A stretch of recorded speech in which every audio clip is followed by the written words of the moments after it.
Welcome to Truth and Transcendence. You can find all our other episodes on truthandtranscendence.com. Today I'm going to talk about one of my ebooks, Why People Think They Can't Dance and How They Probably Really Can. So before you switch off if you think dance is not for you, this ebook is for you if you think dance is not for you. When I first studied 5 Rhythms Dance, which is a movement meditation practice, I was tasked as part of the training to run open classes and to invite people along and encourage people. And I was also tasked to give demonstrations to random people, family members, clients, people on the street, friends, other people's children, other people's grandparents of 5 rhythms. So this was great fun and interesting. A lot of people thought I was bonkers, which was fine because I already knew I was probably bonkers. But as I went along, I met a lot of people who said, "No, I can't dance. I just can't dance." And looking back, the thing that really struck me about this was when they said I can't dance, the energy and the vibe and the kind of mode of tone of voice of them saying I can't dance was not similar to, let's say, someone says, I can't make a souffle or I can't make bread. I've never made a souffle, so I don't know how to make a souffle. But it doesn't matter. I don't care. I've got no stuff around it. I've got no emotional charge around it. But these people, when they said I can't dance, most of them there was a charge around it. And by that, I mean, there was some sort of emotional or psychological energy around it that was kind of more to me. It seemed more than just, oh, I can't dance. I can't dance. It doesn't matter. Somehow it did matter to them.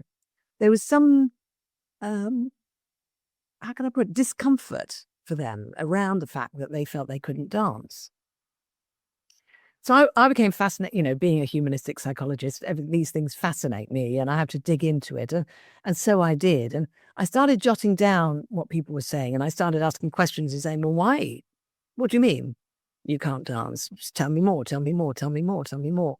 And I discovered that from, again, limited number of people I spoke to, I don't know, could it be a couple of hundred people, a few hundred maybe, over several years?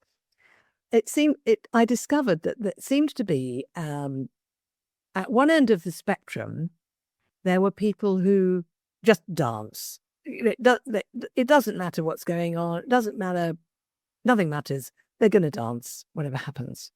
They've got no problem with getting out on the dance floor before anybody else. No problem just, dancing in the kitchen. No problem dancing in the supermarket if there's music on. No self-consciousness, absolutely fine with it. That's a minority. There's another minority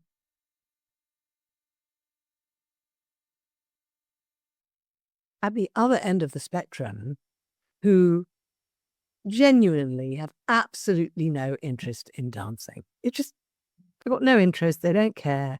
They've got no stuff about it, got no discomfort about it. It absolutely doesn't matter to them.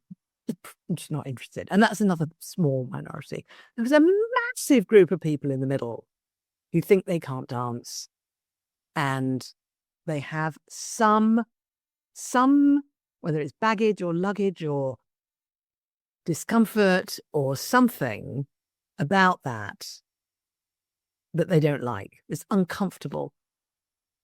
So that was the group of people that I wrote the ebook for. And that was the group of people who told me why they think they can't dance. And I came up with multiple reasons that they'd given me. And then, of course, I came up with multiple solutions to all of those. So you can actually look at this ebook from the point of view of being able to dance. And if that's what you're interested in, then this is a fantastic little piece of work, although I say it myself. The other thing I noticed around this was that all of these reasons people were giving me and this whole energy they have around I can't dance was very, very similar to the energy around people saying, I can't be creative. I'm not creative. I can't do creativity. And I realized that most of the reasons people think they can't dance are the same reasons people think they can't be creative. And most of the solutions to thinking you can't dance are actually the same solutions that would work for being creative. And I saw this extraordinary parallel between the two. So if you're interested in unlocking your creativity, this is a great little ebook to look at. It's also a good one to share with other people who would like to free themselves, release themselves from the misconception that they cannot be creative. There's no human being who cannot be creative. We are hardwired to be creative.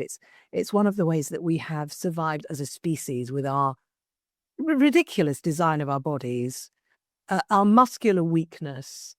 I mean, a squirrel is probably stronger. That's a bit of an exaggeration, but we are really. It's our cleverness and our creativity that's allowed us to survive. We all have it. No one doesn't have it. But a lot of us are cut off from it, believe we don't have it, have low self-esteem around it. We're frightened of it. We're frightened of exploring it. We've been told off at school. We've been told, to be the same as everybody else, or we've been told to do things a certain way or not to do things a certain way. And we believe we are not or can't be creative. And the belief that we cannot dance is very much the same thing. If, when you read the ebook, you think, oh, maybe I'll give dance a try, really, please do. Just put into your web browser conscious dance in your area and just go and give it a try.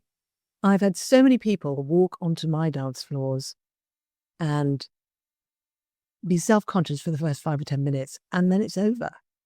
They are moving. They've noticed that nobody else has any interest whatsoever in judging them. Everybody else is totally into their own experience of liberation and freedom and expression and pleasure and maybe processing stuff, but no one's having to talk about it. We can all have our own experience, and it's a beautiful, supportive space. So do check out my ebook, Why People Think They Can't Dance and How They Probably Really Can, on beingspace.world. And you can have a copy of that for free. All you have to do is give me your email address, and you will then get emails, maybe once a month. And if you don't like them, you can unsubscribe. So thank you for listening. Thank you for watching. Have a fantastic week. Have a dance, be creative, and I'll see you next time.